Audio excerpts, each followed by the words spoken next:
Hai hai hai, ketemu lagi novel baru saya. Jangan lupa support terus channel ini ya dengan cara like, comment, share, dan subscribe. Terima kasih.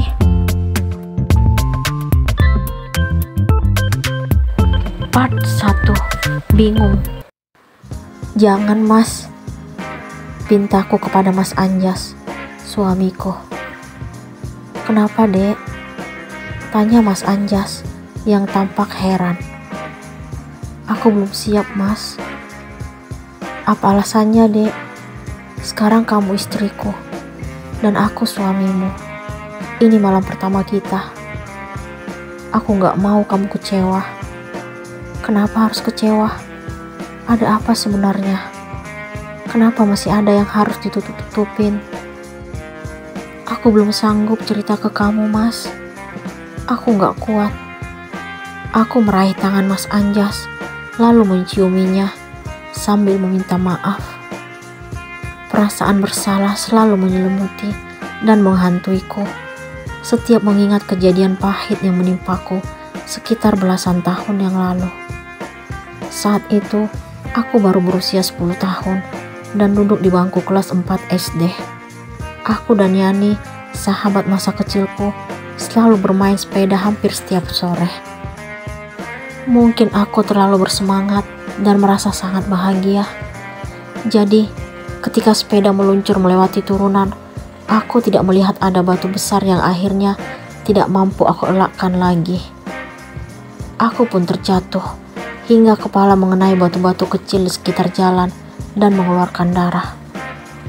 Akan tetapi, ada yang lebih sakit dibanding kepalaku.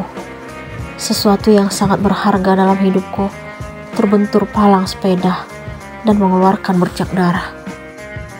Aku menangis sejadinya.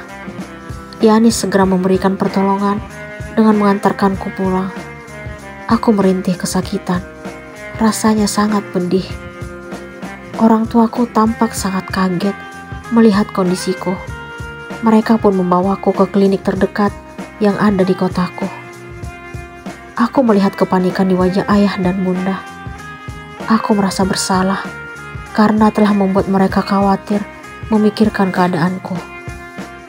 Setelah dokter melakukan pemeriksaan, tenaga medis itu segera memberikan hasilnya. Maaf pak, bu, selaput darah anak bapak dan ibu telah robek. Saat itu, aku tidak mengerti apa arti ucapan dokter tentang kondisiku. Tetapi aku heran melihat bunda menitikkan air mata. Artinya dok? Tanya ayah kepada dokter tersebut. Anak bapak mengalami robeknya selaput darah. Dalam arti, setelah dia menikah nanti, mungkin pada saat melakukan hubungan untuk pertama kali, tidak ada bercak darah yang keluar. Apa dok? Ini tidak mungkin. Ayah juga ikut sedih. Aku makin bingung dan tidak mengerti kenapa orang tuaku begitu histeris mendengar keadaanku dari dokter. Ada apa sebenarnya?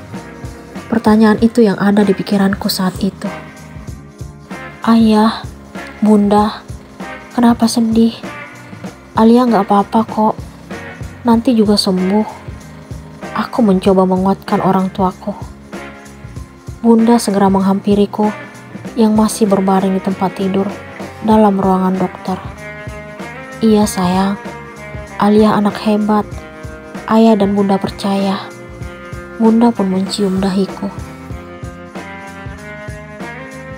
Setelah dewasa, akhirnya aku memberanikan diri memeriksa keadaan yang kualami kepada dokter.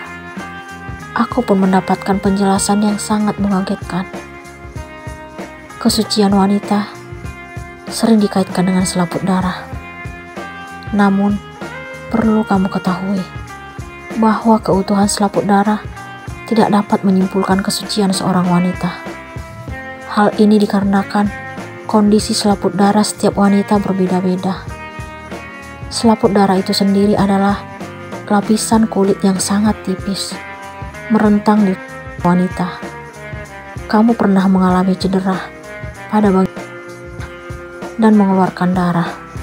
Hal ini bisa terjadi karena robeknya selaput darah saat cedera. Pada umumnya, saat anak-anak, selaput darah dapat juga kembali normal atau sembuh sendiri jika robek. Namun, hal ini tidaklah pasti. Setelah saya melakukan pemeriksaan tadi, ternyata selaput darah itu tetap robek. Tapi kamu tidak perlu khawatir, karena seperti yang telah saya sampaikan sebelumnya, bahwa kesucian wanita tidak bisa dinilai dari utuh atau tidaknya selaput darah. Hal ini dikarenakan robeknya selaput darah dapat disebabkan oleh banyak hal. Walaupun dokter telah menjelaskan semuanya, tetapi aku tetap masih takut dan khawatir jika sudah menikah. Aku ragu apakah pasanganku akan menerima kekuranganku. Aku sangat sedih dan merasa bersalah karena di hari bahagiaku dan Mas Anjas, aku belum mampu untuk jujur tentang keadaanku.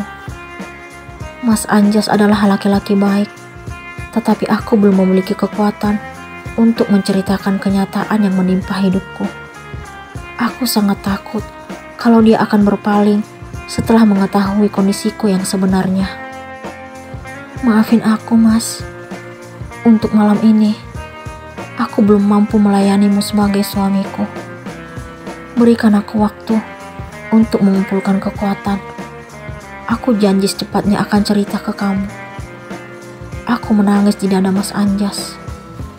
Baiklah, jika itu membuatmu merasa lebih tenang, aku akan menunggu hingga kamu siap. Terima kasih, Mas. Iya, Dek. Mas Anjas mendaratkan ciuman di dahiku.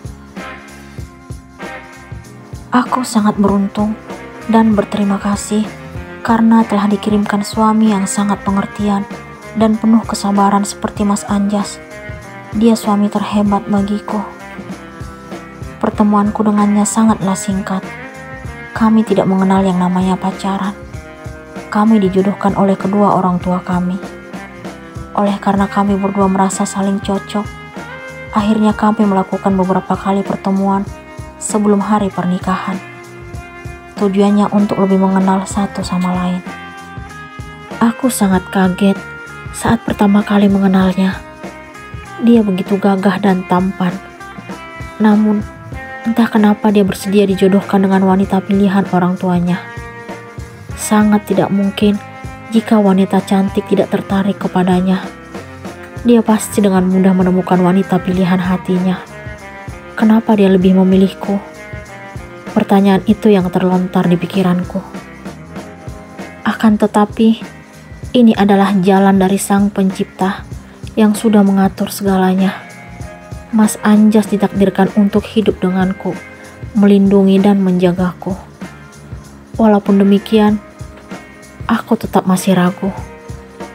Apakah dia bersedia menerima kekuranganku? Sampai kapan Anjas menerima kesiapan Alia?